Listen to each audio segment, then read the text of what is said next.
Welcome to our channel. Today we are reading The Life of Aemilius Paulus by Greek historian and philosopher Plutarch, translated by John Dryden. Almost all agree that the Aemilii were one of the ancient and patrician houses in Rome, and those authors who affirm that King Numa was pupil to Pythagoras tell us that the first who gave name to his posterity was Mamercus, the son of Pythagoras, who for his grace and address in speaking was called Aemilius. Most of this race that have risen through their merit to reputation also enjoyed good fortune, and even the misfortune to Lucius Paulus at the battle of Cannae gave testimony to his wisdom and valor. For not being able to persuade his colleague not to hazard the battle, he, though against his judgment, joined with him in the contest, but was no companion in his flight. On the contrary, when he that was so resolute to engage deserted him in the midst of danger, he kept the field and died fighting. This Aemilius had a daughter named Aemilia, who was married to Scipio the Great, and a son Paulus, who is the subject of my present history. In his early manhood, which fell at a time when Rome was flourishing with illustrious characters, he was distinguished for not attaching himself to the studies usual with the young men of mark of that age, nor treading the same paths to fame. For he did not practice oratory with a view to pleading causes, nor would he stoop to salute, embrace, and entertain the vulgar, which were the usual insinuating arts by which many grew popular. Not that he was incapable of either, but he chose to purchase a much more lasting glory by his valor, justice, and integrity, and in these virtues he soon outstripped all his equals. The first honorable office he aspired to was that of aedile, which he carried against 12 competitors of such merit that all of them, in process of time, were consuls. Being afterwards chosen into the number of priests called augurs, appointed amongst the Romans to observe and register divinations made by the flight of birds or prodigies in the air, he so carefully studied the ancient customs of his country, and so thoroughly understood the religion of his ancestors, that this office, which was before only esteemed a title of honor, and merely upon that account sought after, by this means rose to the rank of one of the highest arts, and gave a confirmation to the correctness of the definition which some philosophers have given of religion, that it is the science of worshipping the gods. When he performed any part of his duty, he did it with great skill and utmost care, making it, when he was engaged in it, his only business, not omitting any one ceremony, or adding the least circumstance, but always insisting, with his companions of the same order, even on points that might seem inconsiderable, and urging upon them that though they might think the deity was easily pacified, and ready to forgive faults of inadvertency, yet any such laxity was a very dangerous thing for a commonwealth to allow, because no man ever began the disturbance of his country's peace by a notorious breach of its laws, and those who are careless in trifles give a precedent for remissness in important duties. Nor was he less severe in requiring and observing the ancient Roman discipline in military affairs, not endeavoring, when he had the command, to ingratiate himself with his soldiers by popular flattery, though this custom prevailed at that time amongst many, who, by favor and gentleness to those that were under them in their first employment, sought to be promoted to a second, but, by instructing them in the laws of military discipline with the same care and exactness a priest would use in teaching ceremonies and dreadful mysteries, and by severity to such as transgressed and contemned those laws, he maintained his country in its former greatness, esteeming victory over enemies itself, but as an accessory to the proper training and disciplining of the both citizens. Whilst the Romans were engaged in war with Antiochus the Great, against whom their most experienced commanders were employed, there arose another war in the west, and they were all up in arms in Spain. Thither they sent Aemilius, in the quality of praetor, not with 6 axes, which number other praetors were accustomed to have carried before them, but with 12, so that in his praetorship he was honored with the dignity of a consul. He twice overcame the barbarians in battle, 30,000 of whom were slain. Success is chiefly to be ascribed to the wisdom and conduct of the commander, who by his great skill in choosing the advantage of the ground and making the onset at the passage of a river, gave his soldiers an easy victory. Having made himself master of 250 cities, whose inhabitants voluntarily yielded and bound themselves by oath to fidelity, he left the province in peace and returned to Rome, not enriching himself a drachma by the war. And indeed, in general, he was but remiss in making money, though he always lived freely and generously on what he had, which was so far from being excessive that after his death there was barely enough left to answer his wife's dowry. His first wife was Papiria, the daughter of Maso, who had formerly been consul. With her he lived a considerable time in wedlock, and then divorced her, though she had made him the father of noble children, being mother of the renowned Scipio and Fabius Maximus. The reason of this separation has not come to our knowledge, but there seems to be a truth conveyed in the account of another Roman's being divorced from his wife, which may be applicable here. This person being highly blamed by his friends, who demanded, "Was she not chaste? Was she not fair? Was she not fruitful?" holding out his shoe, asked them whether it was not new and well made. Yet, added he, none of you can tell where it pinches me. Certain it is that great and open faults have often led to no separation, while mere petty repeated annoyances, arising from unpleasantness or incongruity of character, have been the occasion of such estrangement as to make it impossible for man and wife to live together with any content. Aemilius, having thus put away Papiria, married a second wife, by whom he had 2 sons, whom he brought up in his own house, transferring the 2 former into the greatest and the most noble families of Rome. The elder was adopted into the house of Fabius Maximus, who was 5 times consul, the younger by the son of Scipio Africanus, his cousin german, and was by him named Scipio. Of the daughters of Aemilius, one was married to the son of Cato, the other to Aelius Tubero, a most worthy man, and the one Roman who best succeeded in combining liberal habits with poverty. For there were 16 near relations, all of them of the family of the Aelii, possessed of but one farm, which sufficed them all, whilst one small house, or rather cottage, contained them, their numerous offspring, and their wives, amongst whom was the daughter of our Aemilius, who, although her father had been twice consul and had twice triumphed, was not ashamed of her husband's poverty, but proud of his virtue that kept him poor. Far otherwise it is with the brothers and relations of this age, who, unless whole tracts of land, or at least walls and rivers, part their inheritances and keep them at a distance, never cease from mutual quarrels. History suggests a variety of good counsel of this sort, by the way, to those who desire to learn and improve. To proceed, Aemilius, being chosen consul, waged war with the Ligurians, or Ligustines, a people near the Alps. They were a bold and warlike nation, and their neighborhood to the Romans had begun to give them skill in the arts of war. They occupy the further parts of Italy, ending under the Alps, and those parts of the Alps themselves which are washed by the Tuscan Sea and face toward Africa, mingled there with Gauls and Iberians of the coast. Besides, at that time they had turned their thoughts to the seas and sailing as far as the Pillars of Hercules in light vessels fitted for that purpose, robbed and destroyed all that trafficked in those parts. They, with an army of 40,000, waited the coming of Aemilius, who brought with him not above 8,000, so that the enemy was 5 to 1 when they engaged. Yet he vanquished and put them to flight, forcing them to retire into their walled towns, and in this condition offered them fair conditions of accommodation, it being the policy of the Romans not utterly to destroy the Ligurians, because they were a sort of guard and bulwark against the frequent attempts of the Gauls to overrun Italy. Trusting wholly therefore to Aemilius, they delivered up their towns and shipping into his hands. He, at the utmost, razed only the fortifications and delivered their towns to them again, but took away all their shipping with him, leaving them no vessels bigger than those of 3 oars, and set at liberty great numbers of prisoners they had taken both by sea and land, strangers as well as Romans. These were the acts most worthy of remark in his first consulship. Afterwards he frequently intimated his desire of being a second time consul, and was once candidate, but meeting with a repulse and being passed by, he gave up all thought of it, and devoted himself to his duties as augur,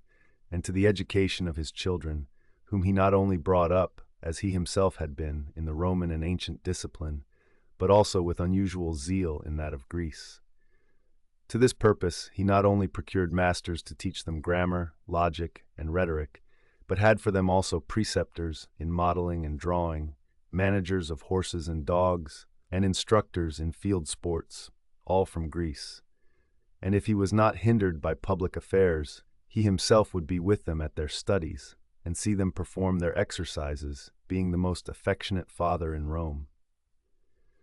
This was the time, in public matters, when the Romans were engaged in war with Perseus, king of the Macedonians, and great complaints were made of their commanders, who, either through their want of skill or courage, were conducting matters so shamefully that they did less hurt to the enemy than they received from him. They that not long before had forced Antiochus the Great to quit the rest of Asia, to retire beyond Mount Taurus, and confine himself to Syria, glad to buy his peace with 15,000 talents. They that not long since had vanquished King Philip in Thessaly, and freed the Greeks from the Macedonian yoke. Nay, had overcome Hannibal himself, who far surpassed all kings in daring and power, thought it scorn that Perseus should think himself an enemy fit to match the Romans, and to be able to wage war with them so long on equal terms, with the remainder only of his father's routed forces, not being aware that Philip after his defeat had greatly improved both the strength and discipline of the Macedonian army. To make which appear, I shall briefly recount the story from the beginning. Antigonus, the most powerful amongst the captains and successors of Alexander, having obtained for himself and his posterity the title of king, had a son named Demetrius, father to Antigonus, called Gonatus, and he had a son Demetrius, who, reigning some short time, died and left a young son called Philip. The chief men of Macedon, fearing great confusion might arise in his minority, called in Antigonus, cousin german to the late king, and married him to the widow, the mother of Philip. At first they only styled him regent and general, but when they found by experience that he governed the kingdom with moderation and to general advantage, gave him the title of king. This was he that was surnamed Doson, as if he was a great promiser and a bad performer. To him succeeded Philip, who in his youth gave great hopes of equaling the best of kings, and that he one day would restore Macedon to its former state and dignity, and prove himself the one man able to check the power of the Romans, now rising and extending over the whole world. But, being vanquished in a pitched battle by Titus Flaminius near Scotussa, his resolution failed, and he yielded himself and all that he had to the mercy of the Romans, well contented that he could escape with paying a small tribute. Yet afterwards, recollecting himself, he bore it with great impatience, and though he lived rather like a slave that was pleased with ease than a man of sense and courage, whilst he held his kingdom at the pleasure of his conquerors, which made him turn his whole mind to war, and prepare himself with as much cunning and privacy as possible.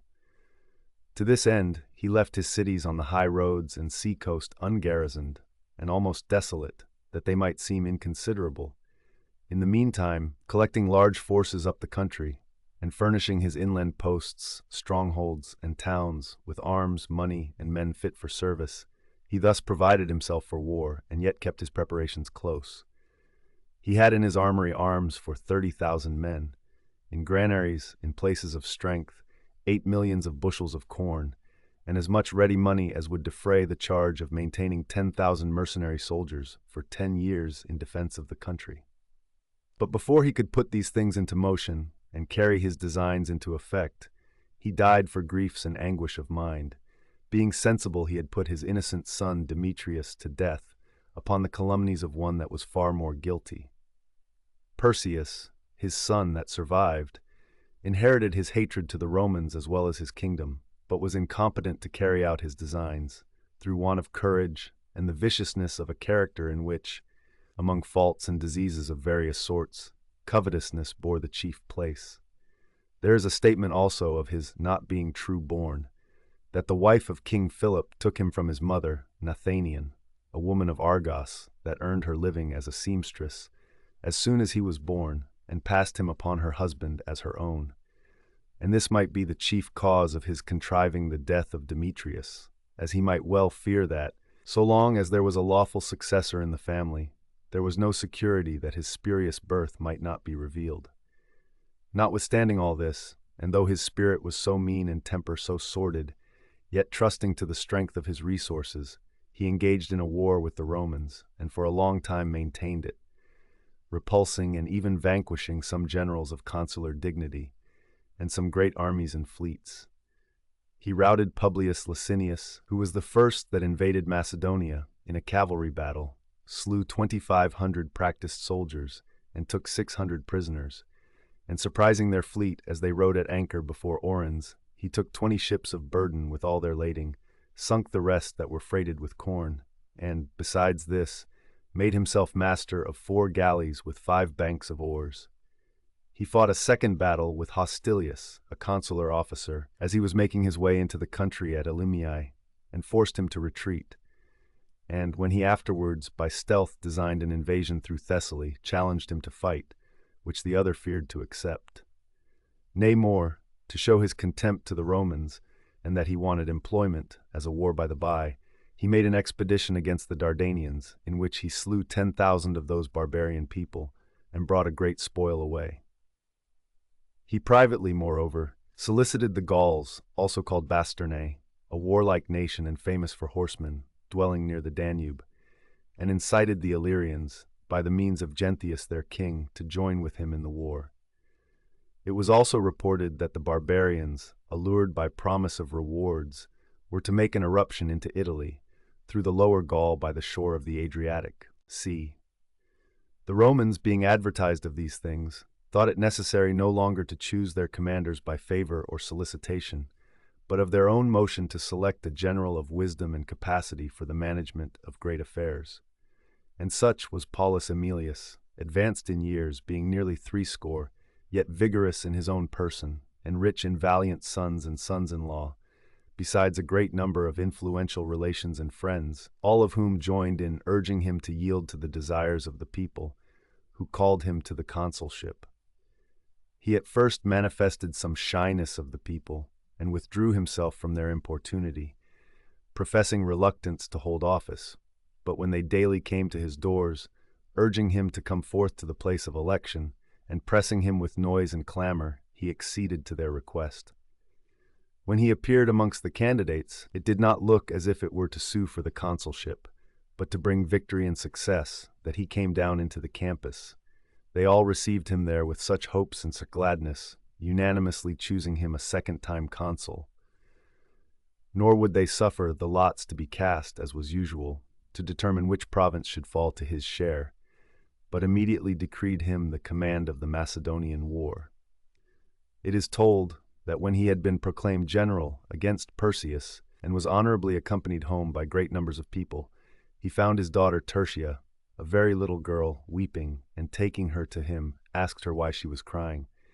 She, catching him about the neck and kissing him, said, "O father, do you not know that Perseus is dead?" meaning a little dog of that name that was brought up in the house with her. To which Aemilius replied, "Good fortune, my daughter, I embrace the omen." This Cicero, the orator, relates in his book on divination. It was the custom for such as were chosen consuls, from a stage designed for such purposes, to address the people and return them thanks for their favor. Aemilius, therefore, having gathered an assembly, spoke and said that he sued for the first consulship, because he himself stood in need of such honor, but for the second, because they wanted a general, upon which account he thought there was no thanks due. If they judged they could manage the war by any other to more advantage, he would willingly yield up his charge. But if they confided in him, they were not to make themselves his colleagues in his office, or raise reports, and criticize his actions, but without talking, supply him with means and assistance necessary to the carrying on of the war. For if they proposed to command their own commander, they would render this expedition more ridiculous than the former. By this speech he inspired great reverence for him amongst the citizens, and great expectations of future success. All were well pleased that they had passed by such as sought to be preferred by flattery, and fixed upon a commander endued with wisdom and courage to tell them the truth. So entirely did the people of Rome, that they might rule and become masters of the world, yield obedience and service to reason and superior virtue. That Aemilius, setting forward to the war by a prosperous voyage and successful journey, arrived with speed and safety at his camp, I attribute to good fortune. But when I see how the war under his command was brought to a happy issue, partly by his own daring boldness, partly by his good counsel, partly by the ready administration of his friends, partly by his presence of mind and skill to embrace the most proper advice in the extremity of danger, I cannot ascribe any of his remarkable and famous actions, as I can those of other commanders, to his so much celebrated good fortune, unless you will say that the covetousness of Perseus was the good fortune of Aemilius. The truth is, Perseus's fear of spending his money was the destruction and utter ruin of all those splendid and great preparations with which the Macedonians were in high hopes to carry on the war with success. For there came at his request 10,000 horsemen of the Bastarnae, and as many foot, who were to keep pace with them and supply their places in case of failure. All of them professed soldiers, men skilled neither in tilling of land nor in navigation of ships, nor able to get their living by grazing, but whose only business and single art and trade it was to fight and conquer all that resisted them. When these came into the district of Mytica, and encamped and mixed with the king's soldiers, being men of great stature, admirable at their exercises, great boasters, and loud in their threats against their enemies,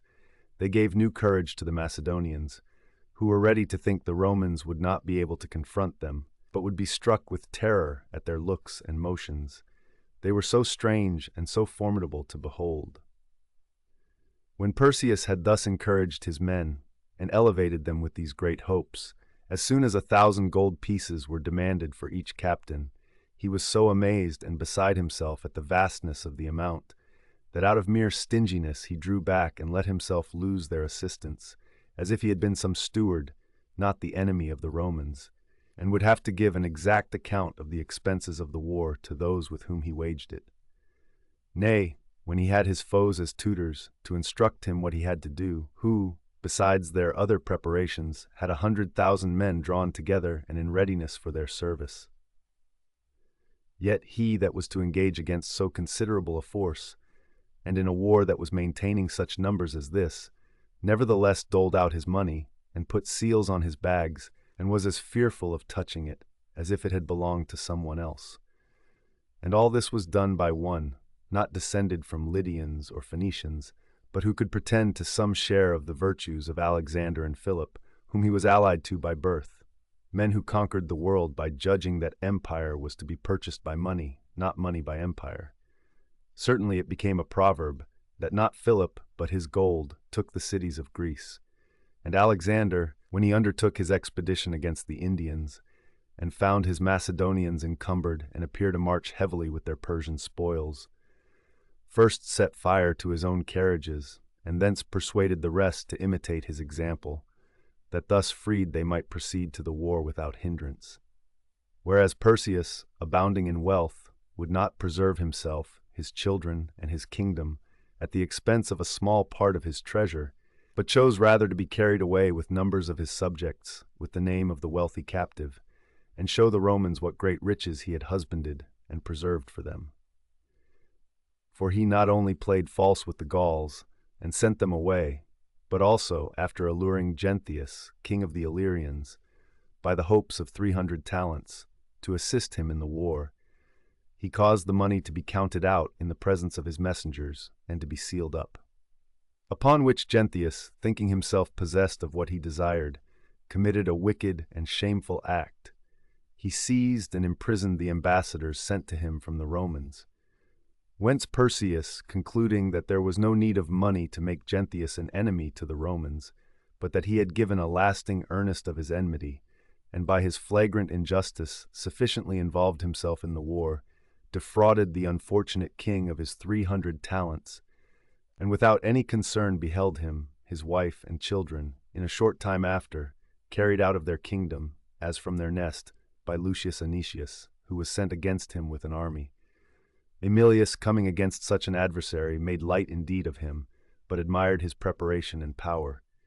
For he had 4,000 horse, and not much fewer than 40,000 full-armed foot of the phalanx, and planting himself along the seaside, at the foot of Mount Olympus, in ground with no access on any side, and on all sides fortified with fences and bulwarks of wood, remained in great security, thinking by delay and expense to weary out Aemilius. But he, in the meantime, busy in thought, weighed all counsels and all means of attack, and perceiving his soldiers, from their former want of discipline, to be impatient of delay,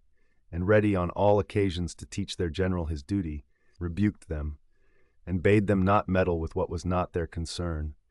but only take care that they and their arms were in readiness, and to use their swords like Romans when their commander should think fit to employ them. Further, he ordered that the sentinels by night should watch without javelins, that thus they might be more careful and surer to resist sleep, having no arms to defend themselves against any attacks of an enemy. What most annoyed the army was the want of water, for only a little, and that foul, flowed out, or rather came by drops from a spring adjoining the sea.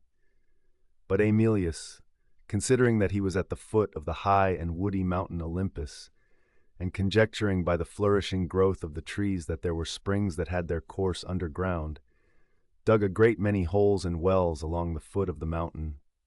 which were presently filled with pure water escaping from its confinement into the vacuum they afforded. Although there are some, indeed, who deny that there are reservoirs of water lying ready provided out of sight, in the places from whence springs flow, and that when they appear, they merely issue and run out.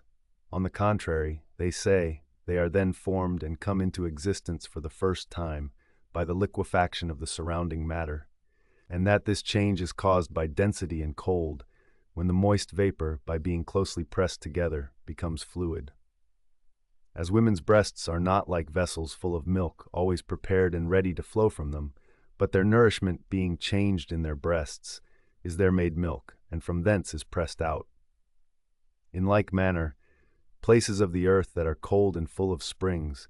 do not contain any hidden waters or receptacles which are capable, as from a source always ready and furnished, of supplying all the brooks and deep rivers,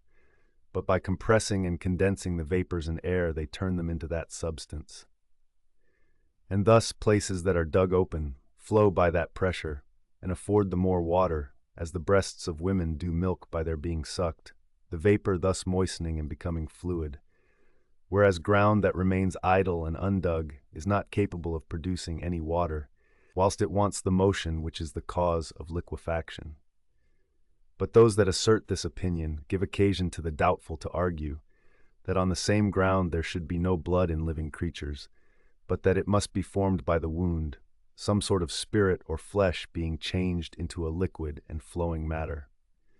Moreover, they are refuted by the fact that men who dig mines, either in sieges or for metals, meet with rivers, which are not collected by little and little, as must necessarily be, if they had their being at the very instant the earth was opened, but break out at once with violence, and upon the cutting through a rock, there often gush out great quantities of water, which then as suddenly cease. But of this enough.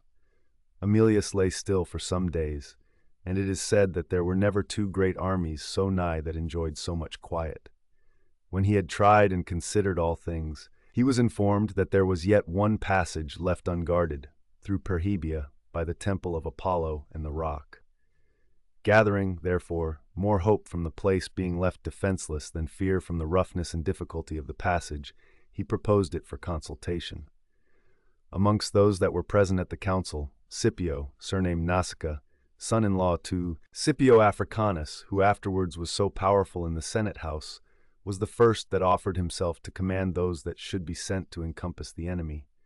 Next to him Fabius Maximus, eldest son of Aemilius, although yet very young, offered himself with great zeal. Aemilius, rejoicing, gave them not so many as Polybius states, but, as Nasica himself tells us in a brief letter which he wrote to one of the kings with an account of the expedition, 3,000 Italians that were not Romans, and his left wing consisting of 5,000. Taking with him, besides these, 120 horsemen, and 200 Thracians and Cretans intermixed that Harpalus had sent, he began his journey towards the sea, and encamped near the temple of Hercules, as if he designed to embark, and so to sail round and environ the enemy. But when the soldiers had supped and it was dark, he made the captains acquainted with his real intentions, and marching all night in the opposite directions away from the sea, till he came under the temple of Apollo. There rested his army. At this place Mount Olympus rises in height more than 10 furlongs, as appears by the epigram made by the man that measured it. The summit of Olympus, at the site where stands Apollo's temple, has a height of full 10 furlongs by the line, and more, 10 furlongs and 100 feet, less 4. Eumelus's son Xenagorus reached the place. Adieu, O king, and do thy pilgrim grace. It is allowed, say the geometricians, that no mountain in height or sea in depth exceeds 10 furlongs, and yet it seems probable that Xenagorus did not take his admeasurement carelessly, but according to the rules of art, and with instruments for the purpose. Here it was that Nausicaa passed the night. A Cretan deserted, who fled to the enemy during the march, discovered to Perseus the design which the Romans had to encompass him. For he, seeing that Aemilius lay still, had not suspected any such attempt.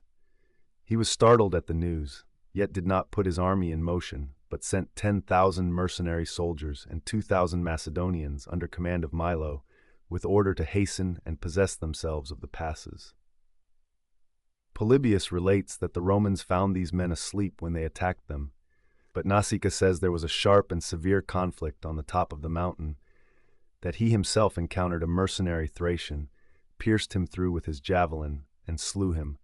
and that the enemy being forced to retreat, Milo stripped to his coat and fled shamefully without his armor, while he followed without danger, and conveyed the whole army down into the country. After this event, Perseus, now grown fearful and fallen from his hopes, removed his camp in all haste. He was under the necessity either to stop before Pydna,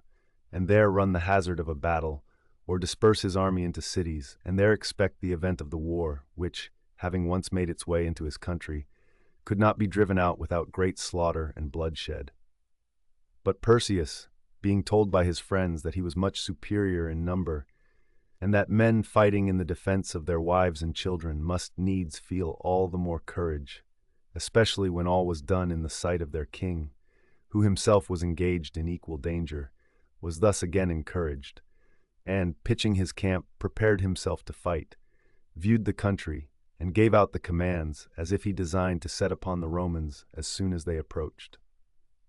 The place was a field fit for the action of a phalanx, which requires smooth standing and even ground, and also had divers little hills, one joining another, fit for the motions whether in retreat or advance of light troops and skirmishers. Through the middle ran the rivers Aeson and Lucus, which though not very deep, it being the latter end of summer, yet were likely enough to give the Romans some trouble.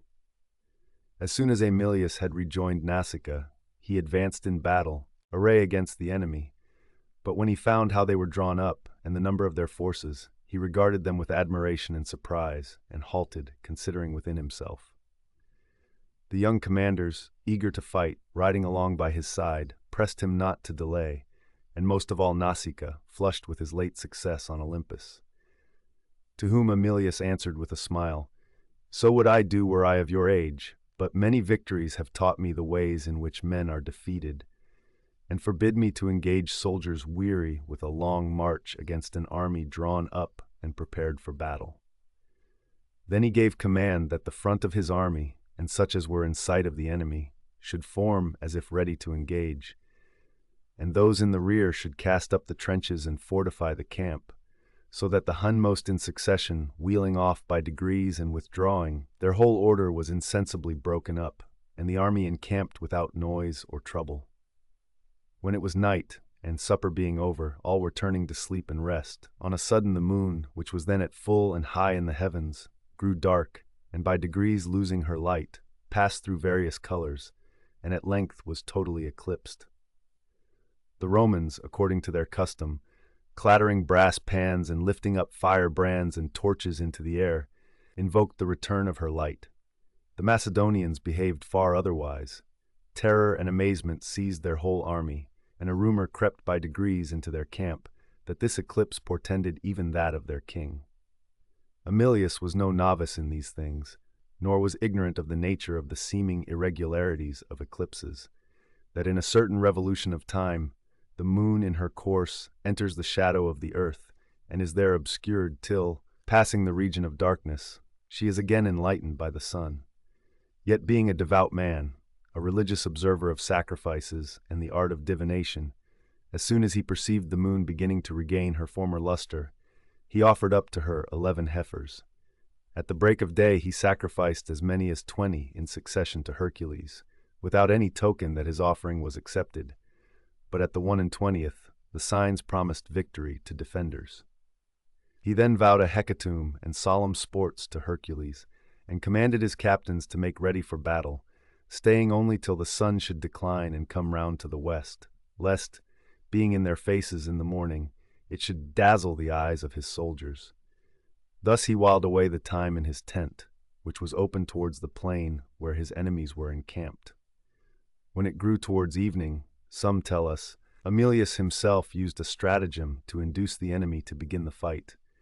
that he turned loose a horse without a bridle, and sent some of the Romans to catch him, upon whose following the beast the battle began. Others relate that the Thracians, under the command of one Alexander, set upon the Roman beasts of burden that were bringing forage to the camp, that to oppose these, a party of 700 Ligurians were immediately detached, and that, relief coming still from both armies, the main bodies at last engaged. Aemilius, like a wise pilot, foreseeing by the present waves and motion of the armies the greatness of the following storm, came out of his tent, went through the legions, and encouraged his soldiers. Nausicaa, in the meantime, who had ridden out to the skirmishers, saw the whole force of the enemy on the point of engaging. First marched the Thracians, who, he himself tells us, inspired him with most terror. They were of great stature, with bright and glittering shields and black frocks under them, their legs armed with greaves, and they brandished, as they moved, straight and heavily ironed spears over their right shoulders. Next the Thracians marched the mercenary soldiers, armed after different fashions. With these Paeonians were mingled. These were succeeded by a third division of picked men, native Macedonians, the choicest for courage and strength, in the prime of life, gleaming with gilt armor and scarlet coats. As these were taking their places, they were followed from the camp by the troops in phalanx called the brazen shields, so that the whole plain seemed alive with the flashing of steel and the glistening of brass, and the hills also with their shouts as they cheered each other on. In this order they marched, and with such boldness and speed that those that were first slain died at but 2 furlongs' distance from the Roman camp. The battle being begun, Aemilius came in and found that the foremost of the Macedonians had already fixed the ends of their spears into the shields of his Romans, so that it was impossible to come near them with their swords.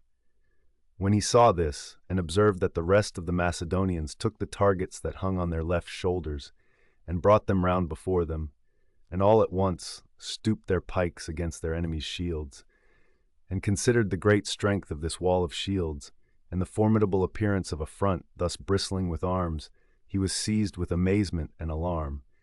Nothing he had ever seen before had been equal to it, and in after times he frequently used to speak both of the sight and of his own sensations. These, however, he dissembled, and rode through his army without either breastplate or helmet, with a serene and cheerful countenance.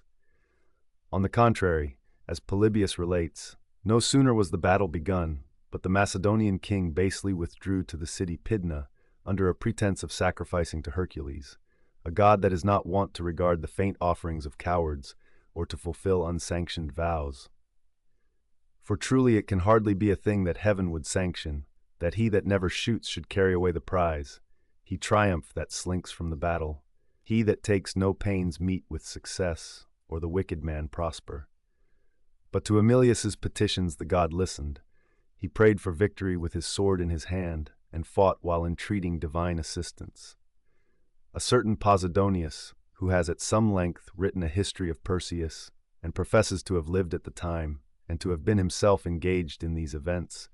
denies that Perseus left the field either through fear or pretense of sacrificing, but that, the very day before the fight, he received a kick from a horse on his thigh, that though very much disabled and dissuaded by all his friends, he commanded one of his riding horses to be brought, and entered the field unarmed, that amongst an infinite number of darts that flew about on all sides, one of iron lighted on him, and though not with the point, yet by a glance struck him with such force on his left side that it tore his clothes and so bruised his flesh that the mark remained a long time after. This is what Posidonius says in defense of Perseus. The Romans not being able to make a breach in the phalanx, one Salius, a commander of the Paulinians, snatched the ensign of his company and threw it amongst the enemies. On seeing which, the Paulinians, as amongst the Italians, it is always thought the greatest breach of honor to abandon a standard,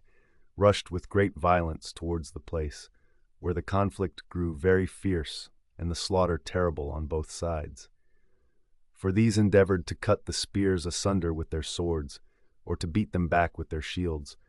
or put them by with their hands. And, on the other side, the Macedonians held their long sarissas in both hands, and pierced those that came in their way quite through their armor, no shield or corslet being able to resist the force of that weapon. The Paulinians and Marrucinians were thrown headlong to the ground, having without consideration, with mere animal fury, rushed upon a certain death. Their first ranks being slain, those that were behind were forced to give back. It cannot be said they fled, but they retreated towards Mount Olocrus. When Aemilius saw this, Posidonius relates, he rent his clothes, some of his men being ready to fly, and the rest not willing to engage with a phalanx into which they could not hope to make any entrance, a sort of palisade, as it were, impregnable and unapproachable, with its close array of long spears everywhere meeting the assailant. Nevertheless, the unequalness of the ground would not permit a widely extended front to be so exactly drawn up as to have their shields everywhere joined, and Aemilius perceived that there were a great many interstices and breaches in the Macedonian phalanx, as it usually happens in all great armies, according to the different efforts of the combatants,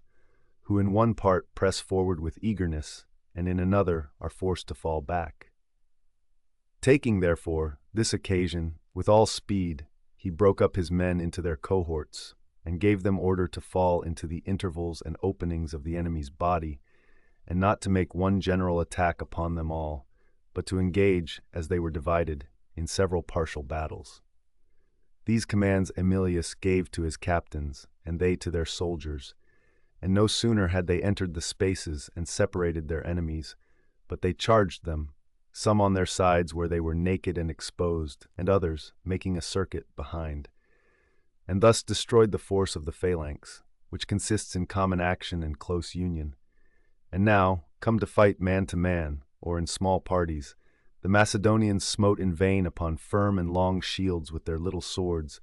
whilst their slight bucklers were not able to sustain the weight and force of the Roman swords, which pierced through all their armor to their bodies. They turned, in fine, and fled. The conflict was obstinate, and here Marcus, the son of Cato, and son-in-law of Aemilius, whilst he showed all possible courage, let fall his sword. Being a young man carefully brought up and disciplined, and son of so renowned a father, bound to give proof of more than ordinary virtue, he thought his life but a burden, should he live and permit his enemies to enjoy this spoil. He hurried hither and thither, and wherever he espied a friend or companion, declared his misfortune and begged their assistance. A considerable number of brave men being thus collected, with one accord they made their way through their fellows after their leader, and fell upon the enemy, whom after a sharp conflict, many wounds and much slaughter they repulsed, possessed the place that was now deserted and free, and set themselves to search for the sword, which at last they found covered with a great heap of arms and dead bodies. Overjoyed with this success, they raised the song of triumph and, with more eagerness than ever, charged the foes that yet remained firm and unbroken. In the end, 3,000 of the chosen men, who kept their ground and fought valiantly to the last, were all cut in pieces, while the slaughter of such as fled was also very great. The plain and the lower part of the hills were filled with dead bodies, and the water of the river Lucus, which the Romans did not pass till the next day after the battle, was then mingled with blood.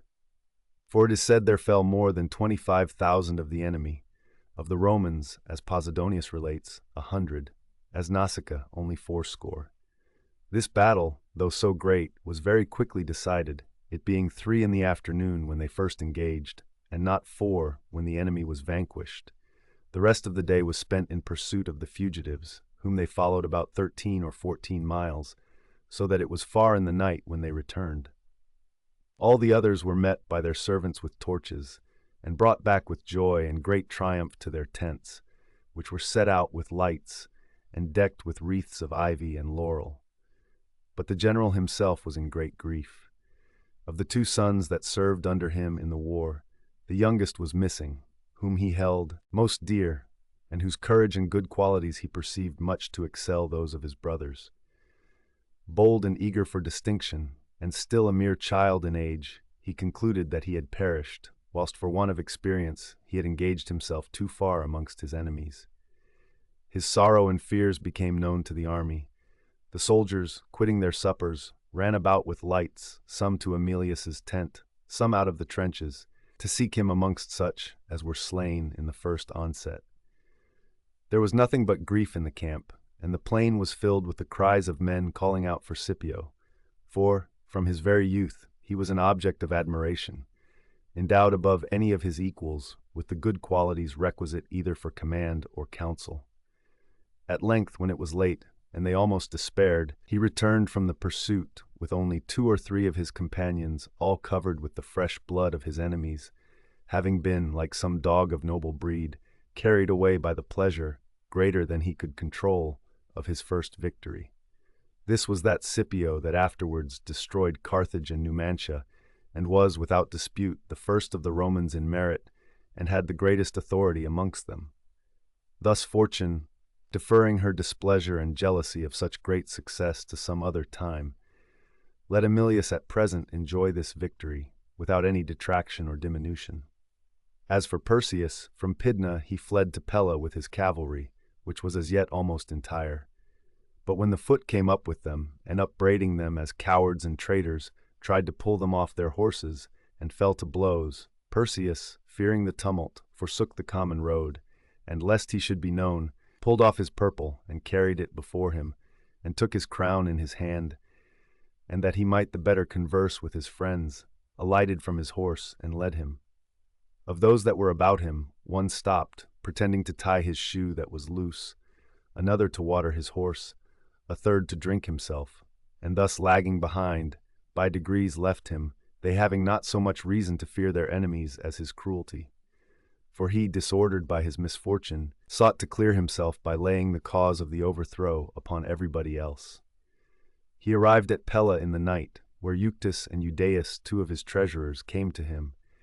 and what with their reflecting on his former faults, and their free and ill-timed admonitions and counsels, so exasperated him, that he killed them both, stabbing them with his own dagger. After this, nobody stuck to him but Evander the Cretan, Archidemus the Aetolian, and Neon the Boeotian. Of the common soldiers there followed him only those from Crete, not out of any good will, but because they were as constant to his riches as the bees to their hive. For he carried a great treasure with him, out of which he had suffered them to take cups, bowls, and other vessels of silver and gold, to the value of 50 talents. But when he was come to Amphipolis, and afterwards to Galepsus, and his fears were a little abated, he relapsed into his old and constitutional disease of covetousness, and lamented to his friends that he had, through inadvertency, allowed some gold plate which had belonged to Alexander the Great to go into the hands of the Cretans, and besought those that had it, with tears in his eyes, to exchange with him again for money. Those that understood him thoroughly knew very well that he only played the Cretan with the Cretans, but those that believed him and restored what they had were cheated, as he not only did not pay the money, but by craft got 30 talents more of his friends into his hands, which in a short time after fell to the enemy, and with them sailed to Samothrace, and there fled to the temple of Castor and Pollux for refuge. The Macedonians were always accounted great lovers of their kings, but now, as if their chief prop was broken, they all gave way together, and submitted to Aemilius, and in 2 days made him master of their whole country. This seems to confirm the opinion which ascribes whatever he did to good fortune. The omen, also, that happened at Amphipolis has a supernatural character. When he was sacrificing there, and the holy rites were just begun, on a sudden lightning fell upon the altar, set the wood on fire, and completed the immolation of the sacrifice. The most signal manifestation, however, of preternatural agency appears in the story of the rumor of his success. For on the 4th day after Perseus was vanquished at Pydna, whilst the people at Rome were seeing the horse races, a report suddenly rose at the entrance of the theater that Aemilius had defeated Perseus in a great battle, and was reducing all Macedonia under his power. And from thence it spread amongst the people, and created general joy, with shoutings and acclamations for that whole day through the city. But when no certain author was found of the news, and every one alike had taken it at random, it was abandoned for the present and thought no more of, until, a few days after, certain intelligence came, and then the first was looked upon as no less than a miracle, having, under an appearance of fiction, contained what was real and true. It is reported also that the news of the battle fought in Italy, near the river Sagra, was conveyed into Peloponnesus the same day, and of that at Mycale against the Medes to Plataea. When the Romans had defeated the Tarquins, who were combined with the Latins, a little after there were seen at Rome 2 tall and comely men, who professed to bring the news from the camp. They were conjectured to be Castor and Pollux.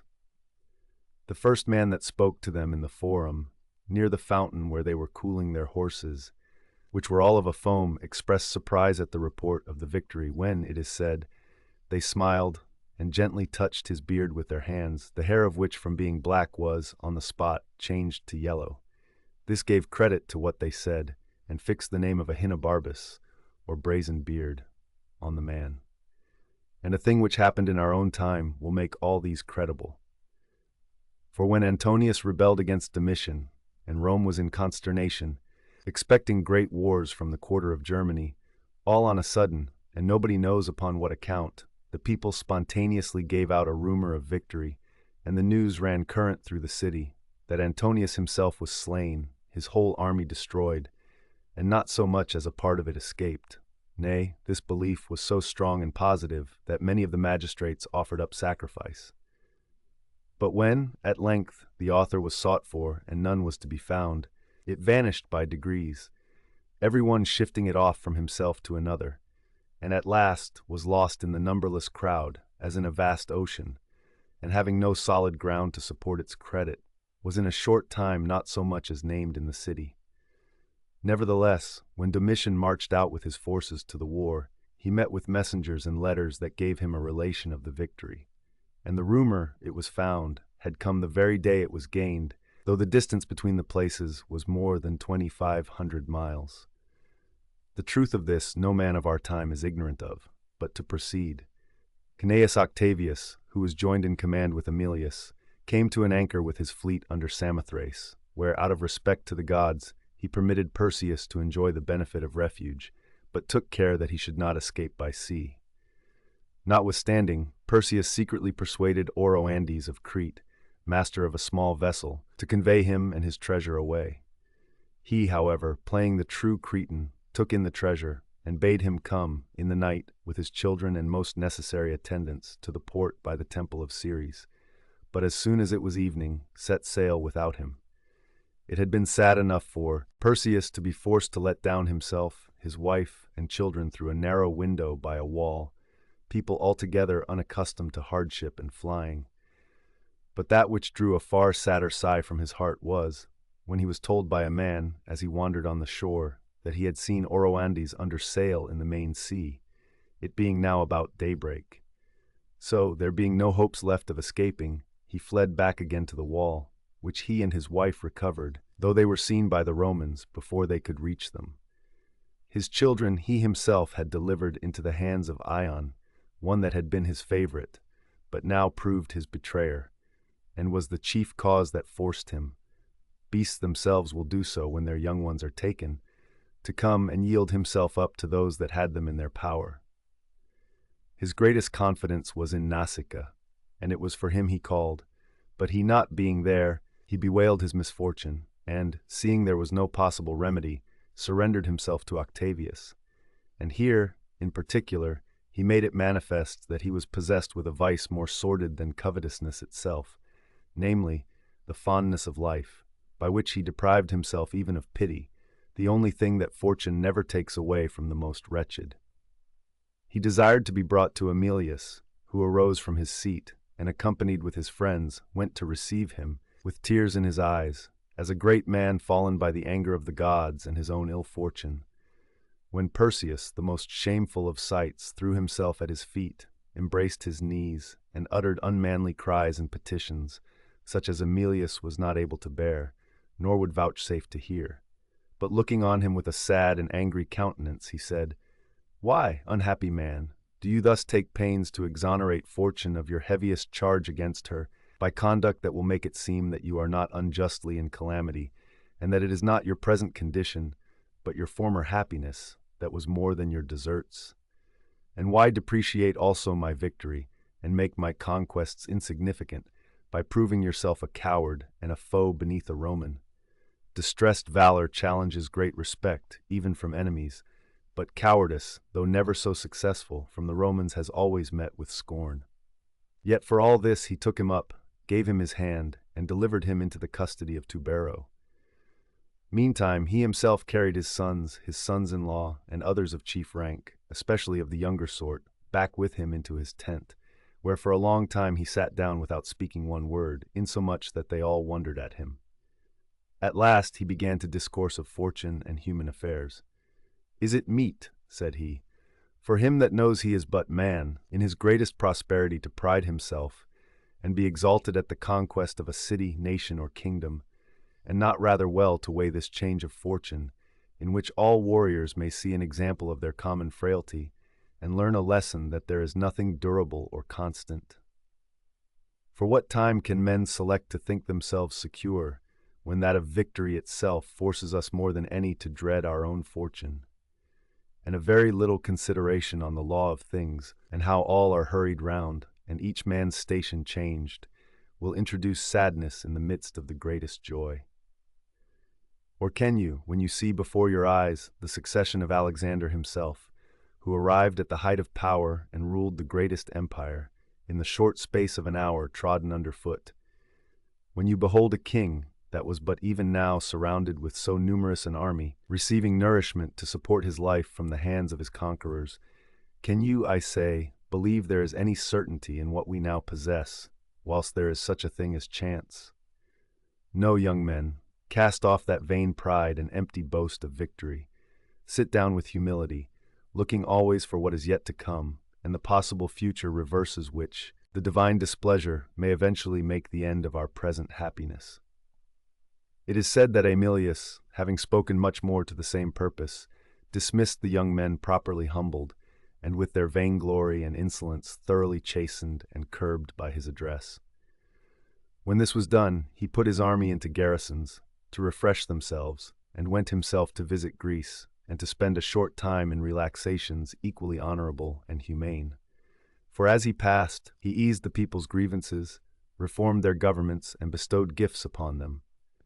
To some corn, to others oil out of the king's storehouses, in which, they report, there were such vast quantities laid up, that receivers and petitioners were lacking before they could be exhausted. In Delphi he found a great square pillar of white marble, designed for the pedestal of King Perseus's golden statue, on which he commanded his own to be placed, alleging that it was but just that the conquered should give place to the conquerors. In Olympia, he is said to have uttered the saying everybody has heard, that Phidias had carved Homer's Jupiter. When the 10 commissioners arrived from Rome, he delivered up again to the Macedonians their cities and country, granting them to live at liberty, and according to their own laws, only paying the Romans the tribute of 100 talents, double which sum they had been wont to pay to their kings. Then he celebrated all manner of shows and games, and sacrifices to the gods, and made great entertainments and feasts, the charge of all which he liberally defrayed out of the king's treasury, and showed that he understood the ordering and placing of his guests, and how every man should be received, answerably to their rank and quality, with such nice exactness, that the Greeks were full of wonder, finding the care of these matters of pleasure did not escape him, and that though involved in such important business, he could observe correctness in these trifles. Nor was it least gratifying to him, that, amidst all the magnificent and splendid preparations, he himself was always the most grateful sight and greatest pleasure to those he entertained. And he told those that seemed to wonder at his diligence that there was the same spirit shown in marshalling a banquet as an army, in rendering the one formidable to the enemy, the other acceptable to the guests. Nor did men less praise his liberality and the greatness of his soul than his other virtues, for he would not so much as see those great quantities of silver and gold which were heaped together out of the king's palaces, but delivered them to the quaestors to be put into the public treasury.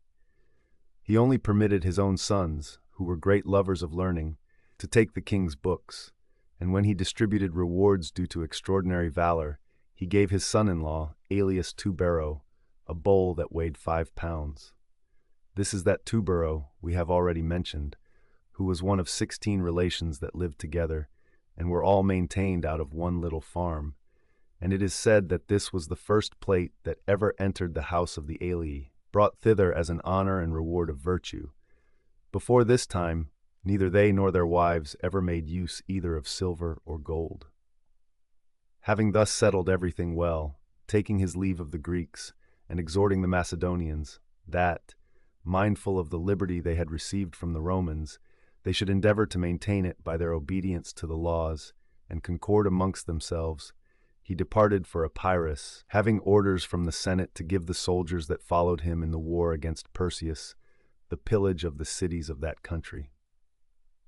That he might set upon them all at once by surprise and unawares, he summoned 10 of the principal men out of each, whom he commanded, on such an appointed day, to bring all the gold and silver they had either in their private houses or temples, and, with every one of these, as if it were for this very purpose, and under a pretense of searching for and receiving the gold, he sent a centurion and a guard of soldiers, who, the set day being come, rose all at once, and at the very self-same time fell upon them, and proceeded to ransack the cities, so that in 1 hour 150,000 persons were made slaves, and 70 cities sacked. Yet what was given to each soldier, out of so vast a destruction and utter ruin, amounted to no more than 11 drachmas, so that men could only shudder at the issue of a war, where the wealth of a whole nation thus divided turned to so little advantage and profit to each particular man. When Aemilius had done this, an action perfectly contrary to his gentle and mild nature, he went down to Oricus, where he embarked his army for Italy. He sailed up the river Tiber in the king's galley, that had 16 banks of oars, and was richly adorned with captured arms, and with cloths of purple and scarlet, so that, the vessel rowing slowly against the stream, the Romans that crowded on the shore to meet him had a foretaste of his following triumph. But the soldiers, who had cast a covetous eye on the treasures of Perseus, when they did not obtain as much as they thought they deserved, were secretly enraged and angry with Aemilius for this, but openly complained that he had been a severe and tyrannical commander over them, nor were they ready to show their desire of his triumph. When Servius Galba, who was Aemilius's enemy, though he commanded as tribune under him, understood this, he had the boldness plainly to affirm that a triumph was not to be allowed him,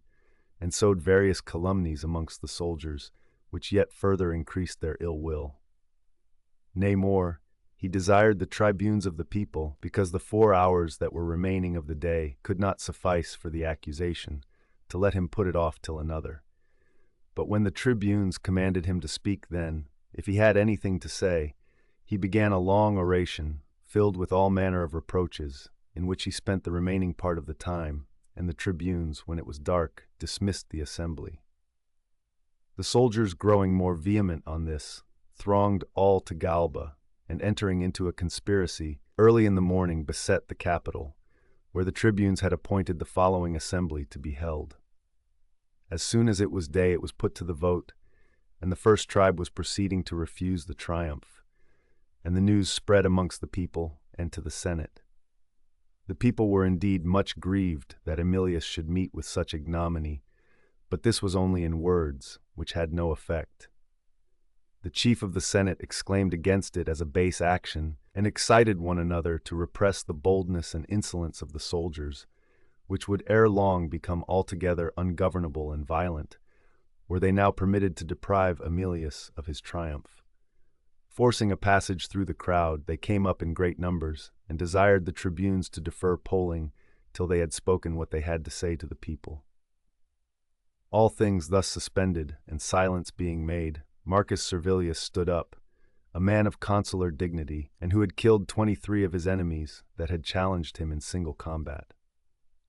"It is now more than ever," said he, "clear to my mind how great a commander our Aemilius Paulus is, when I see he was able to perform such famous and great exploits with an army so full of sedition and baseness.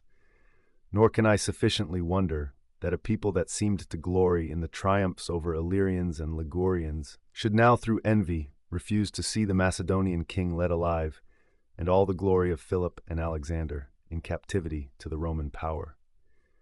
For is it not a strange thing for you, who upon a slight rumor of victory that came by chance into the city, did offer sacrifices and put up your requests unto the gods, that you might see the report verified, now, when the general is returned with an undoubted conquest, to defraud the gods of honor, and yourselves of joy, as if you feared to behold the greatness of his warlike deed, or were resolved to spare your enemy? And of the two, much better were it to put a stop to the triumph out of pity to him than out of envy to your general. Yet to such a height of power is malice arrived amongst you, that a man without one scar to show on his skin, that is smooth and sleek with ease and home-keeping habits, will undertake to define the office and duties of a general before us, who with our own wounds have been taught how to judge of the valor or the cowardice of commanders." And at the same time, putting aside his garment, he showed an infinite number of scars upon his breast, and turning about, he exposed some parts of his person which it is usual to conceal, and addressing Galba said, "You deride me for these, in which I glory before my fellow citizens, for it is in their service, in which I have ridden night and day, that I received them. But go collect the votes, whilst I follow after, and note the base and ungrateful, and such as choose rather to be flattered and courted than commanded by their general." It is said this speech so stopped the soldiers' mouths and altered their minds, that all the tribes decreed a triumph for Aemilius, which was performed after this manner. The people erected scaffolds in the forum, in the circuses, as they call their buildings for horse races, and in all other parts of the city where they could best behold the show. The spectators were clad in white garments, all the temples were open, and full of garlands and perfumes. The ways were cleared and kept open by numerous officers, who drove back all who crowded into or ran across the main avenue. This triumph lasted 3 days. On the first, which was scarcely long enough for the sight, were to be seen the statues, pictures, and colossal images which were taken from the enemy, drawn upon 250 chariots. On the second was carried in a great many wagons the finest and richest armor of the Macedonians, both of brass and steel, all newly polished and glittering, the pieces of which were piled up and arranged purposely with the greatest art, so as to seem to be tumbled in heaps carelessly and by chance. Helmets were thrown upon shields, coats of mail upon greaves, Cretan targets and Thracian bucklers and quivers of arrows lay huddled amongst horses' bits, and through these there appeared the points of naked swords, intermixed with long Macedonian sarissas. All these arms were fastened together with just so much looseness that they struck against one another as they were drawn along, and made a harsh and alarming noise, so that, even as spoils of a conquered enemy, they could not be beheld without dread. After these wagons loaded with armor, there followed 3,000 men who carried the silver that was coined in 750 vessels, each of which weighed 3 talents and was carried by 4 men. Others brought silver bowls and goblets and cups, all disposed in such order as to make the best show, and all curious as well for their size as the solidity of their embossed work. On the third day, early in the morning, first came the trumpeters, who did not sound as they were wont in a procession or solemn entry, but such a charge as the Romans use when they encourage the soldiers to fight. Next followed young men wearing frocks with ornamented borders, who led to the sacrifice 120 stalled oxen, with their horns gilded, and their heads adorned with ribbons and garlands, and with these were boys that carried basins for libation, of silver and gold. After this was brought the gold coin, which was divided into vessels that weighed 3 talents, like those that contained the silver. They were in number 77. These were followed by those that brought the consecrated bowl, which Aemilius had caused to be made, that weighed 10 talents, and was set with precious stones. Then were exposed to view the cups of Antigonus and Seleucus, and those of the Thericlean make, and all the gold plate that was used at Perseus's table. Next to these came Perseus's chariot, in which his armor was placed, and on that his diadem. And after a little intermission, the king's children were led captives, and with them a train of their attendants, masters and teachers, all shedding tears, and stretching out hands to the spectators, and making the children themselves also beg and entreat their compassion. There were 2 sons and a daughter, whose tender age made them but little sensible of the greatness of their misery, which very insensibility of their condition rendered it the more deplorable, insomuch that Perseus himself was scarcely regarded as he went along, whilst pity fixed the eyes of the Romans upon the infants. And many of them could not forbear tears, and all beheld the sight with a mixture of sorrow and pleasure, until the children were past. After his children and their attendants came Perseus himself, clad all in black, and wearing the boots of his country, and looking like one altogether stunned and deprived of reason through the greatness of his misfortunes. Next followed a great company of his friends and familiars, whose countenances were disfigured with grief, and who let the spectators see, by their tears and their continual looking upon Perseus, that it was his fortune they so much lamented, and that they were regardless of their own. Perseus sent to Aemilius to entreat that he might not be led in pomp, but be left out of the triumph, who, deriding, as was but just, his cowardice and fondness of life, sent him this answer, that as for that, it had been before, and was now, in his own power, giving him to understand that the disgrace could be avoided by death, which the faint-hearted man, not having the spirit for, and made effeminate by, I know not what hopes, allowed himself to appear as a part of his own spoils.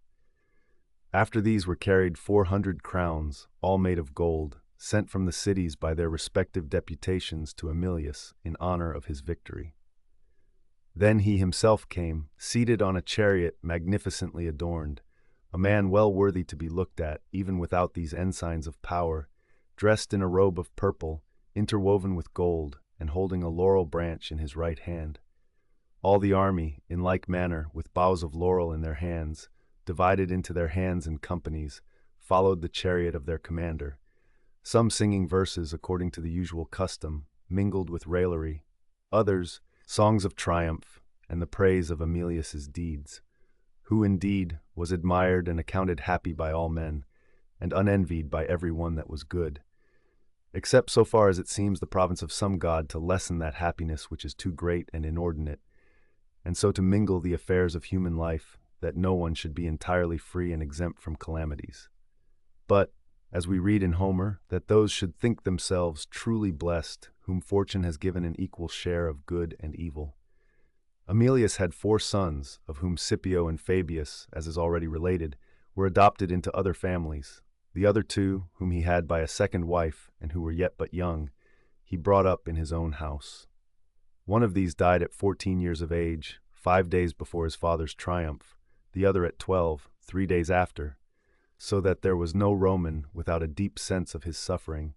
and who did not shudder at the cruelty of fortune, that had not scrupled to bring so much sorrow into a house replenished with happiness, rejoicing, and sacrifices, and to intermingle tears and laments with songs of victory and triumph. Aemilius, however, reasoning justly that courage and resolution was not merely to resist armor and spears, but all the shocks of ill fortune, so met and so adapted himself to these mingled and contrasting circumstances as to outbalance the evil with the good, and his private concerns with those of the public, and thus did not allow anything either to take away from the grandeur or sully the dignity of his victory. For as soon as he had buried the first of his sons, as we have already said, he triumphed, and the second dying almost as soon as his triumph was over, he gathered together an assembly of the people, and made an oration to them, not like a man that stood in need of comfort from others, but one that undertook to support his fellow citizens in their grief for the sufferings he himself underwent. I, he said, who never yet feared anything that was human, have, amongst such as were divine, always had a dread of fortune as faithless and inconstant. And for the very reason that in this war she had been as a favorable gale in all my affairs, I still expected some change and reflux of things. In one day I passed the Ionian Sea, and reached Corcyra from Brundisium. Thence in 5 more I sacrificed at Delphi, and in other 5 days came to my forces in Macedonia, where after I had finished the usual sacrifices for the purifying of the army, I entered on my duties, and in space of 15 days put an honorable period to the war. Still retaining a jealousy of fortune, even from the smooth current of my affairs, and seeing myself secure and free from the danger of any enemy, I chiefly dreaded the change of the goddess at sea, whilst conveying home my victorious army, vast spoils, and a captive king. Nay, indeed, after I was returned to you safe, and saw the city full of joy, congratulating and sacrifices, yet still I distrusted, well knowing that fortune never conferred any great benefits that were unmixed and unattended with probabilities of reverse. Nor could my mind, that was still as it were in labor, and always foreseeing something to befall this city, free itself from this fear, until this great misfortune befell me in my own family, until, in the midst of those days set apart for triumph, I carried 2 of the best sons, my only destined successors, one after another to their funerals. Now, therefore, I am myself safe from danger, at least as to what was my greatest care, and I trust and am verily persuaded that for the time to come fortune will prove constant and harmless unto you, since she has sufficiently wreaked her jealousy at our great success on me and mine, and has made the conqueror as marked an example of human instability as the captive whom he led in triumph, with this only difference, that Perseus, though conquered, does yet enjoy his children, while the conqueror, Aemilius, is deprived of his. This was the generous and magnanimous oration Aemilius is said to have spoken to the people, from a heart truly sincere and free from all artifice. Although he very much pitied the condition of Perseus, and studied to befriend him in what he was able,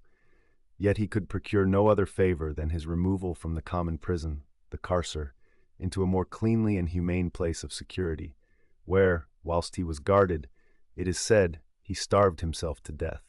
Others state his death to be of the strangest and most unusual character, that the soldiers who were his guard, having conceived a spite and hatred against him for some reason, and finding no other way to grieve and afflict him, kept him from sleep, took pains to disturb him when he was disposed to rest, and found out contrivances to keep him continually awake, by which means at length he was utterly worn out and expired. 2 of his children also died soon after him. The third, who was named Alexander, they say proved an exquisite artist in turning and graving small figures, and learned so perfectly to speak and write the Roman language, that he became clerk to the magistrates, and behaved himself in his office with great skill and conduct. They ascribed to Aemilius's conquest of Macedonia this most acceptable benefit to the people, that he brought so vast a quantity of money into the public treasury, that they never paid any taxes, until Hirtius and Pansa were consuls, which was in the first war between Antony and Caesar. This also was peculiar and remarkable in Aemilius, that though he was extremely beloved and honored by the people, yet he always sided with the nobles, nor would he either say or do anything to ingratiate himself with the multitude, but constantly adhered to the nobility in all political matters, which in after times was cast in Scipio Africanus's teeth by Appius,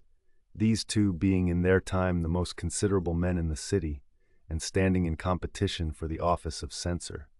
The one had on his side the nobles and the Senate, to which party the Appii were always attached. The other, although his own interest was great, yet made use of the favor and love of the people. When, therefore, Appius saw Scipio come to the marketplace, surrounded with men of mean rank, and such as were but newly made free, yet were very fit to manage a debate, to gather together the rabble, and to carry whatsoever they designed by importunity and noise, crying out with a loud voice, "Groan now," said he, "O Aemilius Paulus, if you have knowledge in your grave of what is done above, that your son aspires to be censor by the help of Aemilius, the common crier, and Licinius Philonicus. Scipio always had the goodwill of the people, because he was constantly heaping favors on them. But Aemilius, although he still took part with the nobles, yet was as much the people's favorite as those who most sought popularity and used every art to obtain it.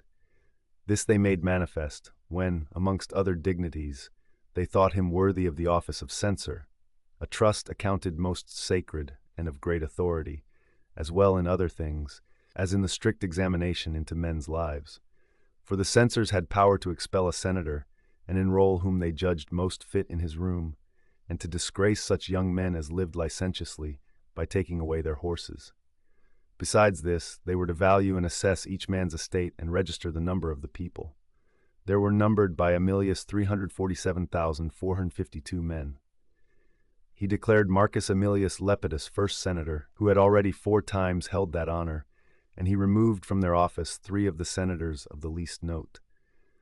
The same moderation he and his fellow censor, Marcius Philippus, used at the muster of the knights. Whilst he was thus busy about many and weighty affairs, he fell sick of a disease, which at first seemed hazardous, and although after a while it proved without danger, yet was troublesome and difficult to be cured. So that by the advice of his physicians he sailed to Velia in South Italy, and there dwelt a long time near the sea, where he enjoyed all possible quietness. The Romans in the meanwhile longed for his return, and oftentimes by their expressions in the theaters gave public testimony of their great desire and impatience to see him. When, therefore, the time drew nigh that a solemn sacrifice was of necessity to be offered, and he found, as he thought, his body strong enough, he came back again to Rome, and there performed the holy rites with the rest of the priests, the people in the meantime crowding about him and congratulating his return. The next day he sacrificed again to the gods for his recovery, and having finished the sacrifice, returned to his house and sat down to dinner, when, all on a sudden and when no change was expected, he fell into a fit of delirium, and, being quite deprived of his senses, the 3rd day after ended a life in which he had wanted no manner of thing which is thought to conduct to happiness. Nay, his very funeral pomp had something in it remarkable and to be admired, and his virtue was graced with the most solemn and happy rites at his burial, consisting, not in gold and ivory,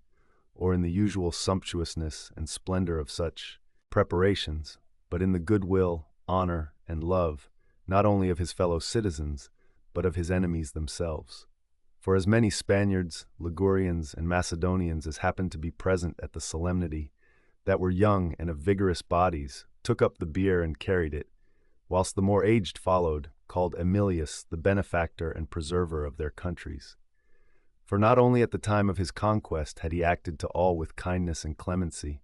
but, through the whole course of his life, he continued to do them good and look after their concerns, as if they had been his familiars and relations. They report that the whole of his estate scarce amounted to 370,000 drachmas, to which he left his 2 sons co-heirs. But Scipio, who was the youngest, being adopted into the more wealthy family of Africanus, gave it all to his brother. Such are said to have been the life and manners of Aemilius. Our audiobook ends here. Thank you for listening. If you want any particular book in this channel, please let us know in the comments.